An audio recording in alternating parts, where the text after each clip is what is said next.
ભારત સરકારે આખા ભારતમાં 10,000થી વધુ કતલખાનાને ખોલવાની એટલે કે લાયસન્સ મંજૂરી આપી દીધી. તો ભાઈ તમે પણ આવી રીલ્સ કદાચ જોઈએ છે ઇન્સ્ટાગ્રામમાં અથવા ફેસબુકમાં કે પછી યુટ્યુબમાં.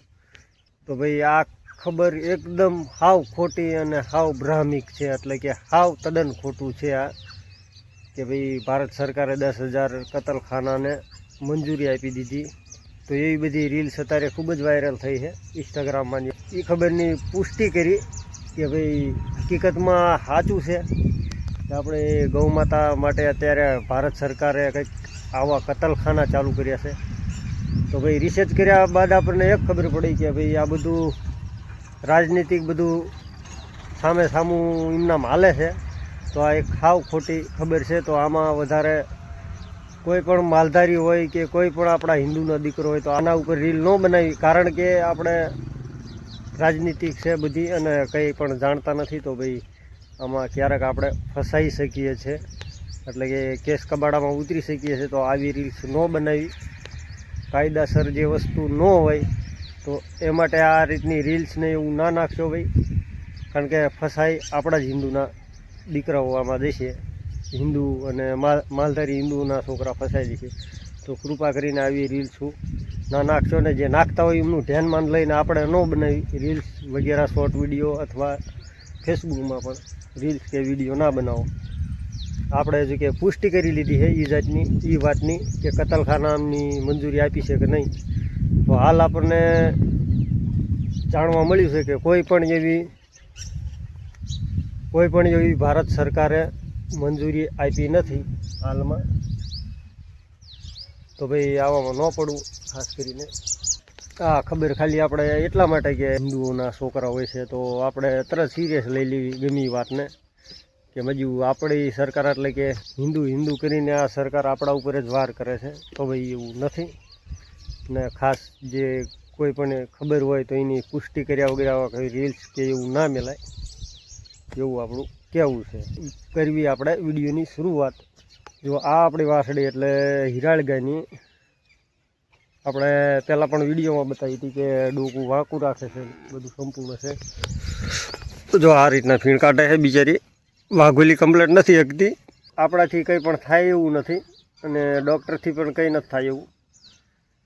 અને આપણે મોઢામાં ને બધી રીતે આપણે જોયું કે મોઢામાં કંઈ તકલીફ નથી, પણ દાઢું એની વહી જાય છે. ખાસ કરીને મોઢામાં જો કે 2-3 જણાએ થઈને જોયું. હરિભાઈ પણ હતા, આપણે પણ હતા, બીજા 1-2 જણ હતા. તો આને ખાસ કરીને બીમારી થઈ જાય છે. અમુક માણસોને કીધું તો અમુક માણસોને આપણે કોમેન્ટોમાં પણ કીધું હતું કે આ જણાવજો શું છે શું નહીં. તો ઘણા માણસોએ આપણને કીધું કે આ હશે. તો એક તો આપણે ડાયરેક્ટ ફોન આવ્યો પડખેના ગામમાંથી. એમ કરે પડખેના ગામમાંથી ફોન આવ્યો હતો કે ભાઈ તમે જે આ પરડા છીંગુને એવું ખવડાવ્યું છે ઉનાળામાં તો એના કારણે આવું થયું. હા એના કારણે કે આવું થયું. જો દિન બદિન દાડી દિનની જો કે વાસળી દુબળી જ પડતી જાય છે અને ખડાને ખવડાવી પર ખાતી નથી. તવણું તોડે જે આ મોટામાં દાંતી આવે ને પણ વાઘોલી નથી શકતી, એના લીધે નથી ખાતી.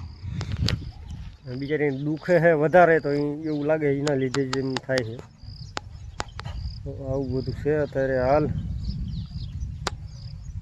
સમજાતું નથી કેમ કરીને આને હાજી કરવી, કારણ કે હાજી કરવી આપણા હાથમાં નથી ને ડૉક્ટરના પણ હાથમાં નથી, કારણ કે દાઢું જે અંદરની રહી જ બધી ફેલ થઈ જાય. આવું થાય અને ખતરનાક છે થોડીક. આગળ જ ભાગ કરતી હતી. શીંગું બહુ ખાધી હા વાસળીએ. બાવળના પરડા જોઈ કે બહુ ખાધા વાસળીએ.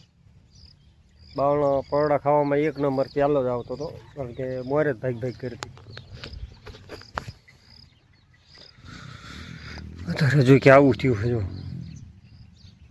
હાડવા દે ને, જો હાડવા દીધી અહીંયા રહ્યું ને આ બધી દાઢું હોય છે અંદરથી. જો આવા ફીણ કાઢે વાઘોલવામાં પણ, એટલે સરખું વાઘોલી પણ નથી એકતી. બીજી ગાય જો કે બેઠી છે શાંતિથી. તો આ તો અત્યારે કમ્પ્લીટ થઈ ગઈ છે. આમાં આવડી જો કે હવે થોડી લંગડી હાલે છે, બાકી તો કમ્પ્લીટ થઈ ગયા એમ. આપણે કાબેર ગા વધારે લંગડી હાલે હવે, અને જોવા દીતી નથી. વાઘો લે છે અમુક ને અમુક એ ઊંઘમાં છે. આપણે પૂરી કા સુઈ જઈ, જો સૂતી છે ને. તો આમાં ઘણા ખરા સૂતા છે. ઊભા થવા મળશે ઓળા જો કે આઢવાનો પણ ટાઈમ થઈ ગયો, એટલે કે 9:45 જેવું થઈ ગયું છે. તમને કદાચ એવું લાગતું છે કે આ સવારનો વિડીયો હાવ છે, તો આ સવારનો વિડીયો નથી. એટલે કે 10 વાગ્યાનો હોય ને હવે આપણે 9:45 વાગે છે. તો હવે આપણે ગાયું લઈને જવું પડશે સારવાર. જો આ ભેંસને ગારા સિવાય બેહવાની મજા જ નથી આવતી. તો છે ને તળપણ કરી નાખે, નકર તો વળી થોડું ફૂંકાઈ જાય એવું છે. પણ ગારામાં જ્યાં સુધી આ ન બેવે, જ્યાં સુધી આ ગારામાં ન બેવે ત્યાં લગી મજા નથી આવતી. પાણી હમણાં જો કે હજી ભર્યું જ છે. આ ખાંદો છે બધો. તો ઓલકુરનું પણ ઢળાઈને આમાં આવે વચમાં, અને આંકરનું પણ ઢળાઈને વચમાં જાય. તો આ થોડીક માથાકૂટ થઈ જાય છે. અને જો પહેલેથી જો બુરાણ કરી નાખ્યું હોય તો ન વાંધો આવે. અને નવા બાવળિયા પણ ઉગી ગયા વાડેમાં. તો આ કાઢવા પડશે ને વધી જાય છે અને થઈ જશે મોટા કંઈક. ને આપણે રીઢિયાર ગા જુઓ બેઠી સામે, કે પછી ઉઠીને વહી જઈ હોય. ખાતરી નથી, હમણાં કંઈક બેઠી હતી.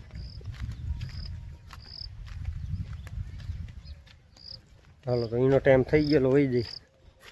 આવું છે એ ગાનો ભરોસો જ નહીં, ક્યારે આવે ને ક્યારે જાય. એમ આમ રહી જો, આમ રહી એવી જગ્યામાં વહી જાય છે ને કે કોઈ ભાળી ન કંઈ જોઈ ન લે. જો કેવી બાવળમાં કરી દે અંદર જો છે ને. આવું છે. તો ઘણા ભાઈઓની કોમેન્ટ પણ આવી હતી કે ગા તમે રાખી લો, અત્યારે કે તમારે દૂધનું ઓછું હતી રાખી લો. તો આવી પણ કોમેન્ટો આવે છે. તો કઈ વાંધો નહીં મિત્રો, કોમેન્ટો કરી રાખવાની. તારે કોમેન્ટોનો જવાબ જો કે આપતા રહીશું હમણાં. તો ઘણા ભાઈઓની એવી પણ કોમેન્ટો આવે કે ભાઈ તમે કોમેન્ટોનો જવાબ આપો છો, બાકી લોકો કોમેન્ટોનો જવાબ નથી આપતા. હા તમારો ટાઈમ થઈ ગયો ખબર. તો એ ભાઈઓને આપણે કેવું એક જ થઈ કે ભાઈ કોમેન્ટોનો જવાબ નથી આપતા એનું પણ એક કારણ હોય છે. કારણ કે ગમે તે વ્યક્તિનો લિમિટ હોય એક વિડીયો બનાવવાની, કે ભાઈ હાલો 12 મિનિટનો વિડીયો બનાવી તો કમ્પ્લીટ હાલે છે એમ. તો 12 મિનિટમાં લગભગ આપણે બધાની કોમેન્ટો વાંચવા દેવી ને 12 મિનિટનો વિડીયો બનાવવા દેવી તો લગભગ એમાં 6 મિનિટનો વિડીયો જ બની જાય કોમેન્ટવાળો. તો આવી માથાકૂટ થાય છે. અને પછી આગળ કંઈ રીચ ન મળે વિડીયોને, તો આવી માથાકૂટ થાય છે. તો એના લીધે વિડીયો નથી બનાવતા. અમુક માણસો જવાબ નથી આપતા એમ કોમેન્ટનો. આવું હોઈ શકે. જો વાછડુંનો હજી તો બેઠા છે શાંતિથી. હવે કંઈક વળતી વેળા થઈ જો વાછડુંની આપણા. એટલે પહેલાં એ ખતરનાક દુબળા હતા, પણ અત્યારે પણ દુબળા જ છે. પણ અત્યારે થોડાક એમ કે આમ હૈથી લીલું ખાય છે એટલે વાંધો નથી આવતો. જો હૈજ થઈ ગયા. જો રેડી ગાને બાંધેલી છે અને રેઢિયાર વાસળીને સાટે ગયા આપણા પાસે પહેલાંથી. તો જો ભાઈ, તો જો આપણે રેઢિયાર વાસળીનું કાંડું છોડવાની એટલે કે કાપી નાખવાની કોમેન્ટ આવી હતી. તો ભાઈ આ વાસળીને અમે બાંધવામાં આવે છે રાતે, તો એના લીધે કાંડું આ રવા દે છે. કાંડું તમારી વાત સાચી કે કાપી નાખવું જોઈએ, કારણ કે થોડુંક ફીટ છે એવું લાગે આપણને. પણ સામે બાંધે તો એના લીધે નથી કાપતા. જો કે રાતે સાંજે જો કે ખડ ખાવા એટલે કે ખડ નાખે છે આ રીઢિયાર વાસળીને, તો એના લીધે બાંધે છે. બાકી જો આ જયલાએ ગાયું છોડે નથી.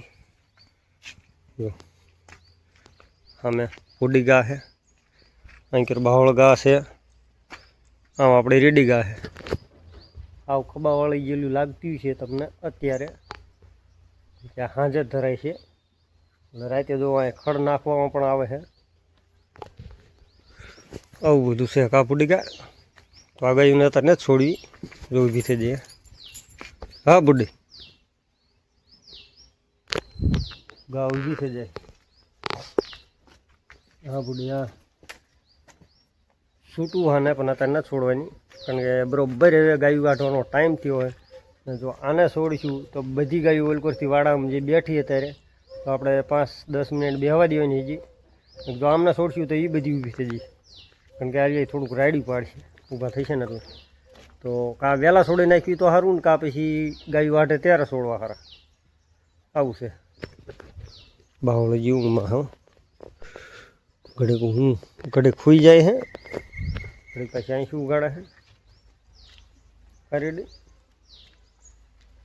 તો આ બાંધવામાં આપણે સખ્ત ખિલાફી, એટલે કે આ બાંધવાની ના પાડી, પણ છતાંય આપણે આ બાંધે છે. બાકી ગાયોને આવી રીતે ના બાંધાય. કારણ એનું એ છે કે ઈતડાને એવું વધારે લાગે આવી રીતે બાંધો ને, તો જેટલી સૂટી ગા રહે એટલું સારું. કાપુડી, જેટલી સૂટી રહે ગાયું એટલું સારું. આપણે ગાયું જો કે બાંધતા જ નથી, આપણે કદાચ વાયલાવાડામાં હોય, ગમણમાં હોય, અને કાં તો મોટાવાડામાં હોય, બાકી સૂટી જ હોય છે. બાંધવાની ટેવ જ નથી આપણે. ભેંસુને બાંધવી, બાકી ગાયોને નહીં. અત્યારે જો કે આપણે એટલી બધી ગાયોને ભેંસું છે, તો એમાંથી ફક્ત 3ને જ બાંધવી છે, બાકી બધા છૂટા જ રહે. 3 જે આમ વાડો ભાંગીને બીજા વાડામાં પડી જાય અથવા નીકળી જાય એવા છે, અને અથવા મારે એવા છે તો એમને જ બાંધવી છે, બાકી બધા છૂટા જ રહે આપણે એક જ વાડા. તો ભેંસું એકને બાંધવાનો પ્રયત્ન કરવી છે, ભેંસું એકને જ બાંધવી છે, જો કે ગાયું તો બધી છૂટી જ હોય.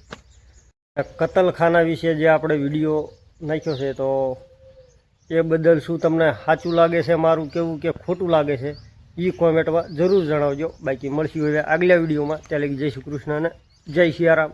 બધાને કોમેન્ટ જરૂર કરજો.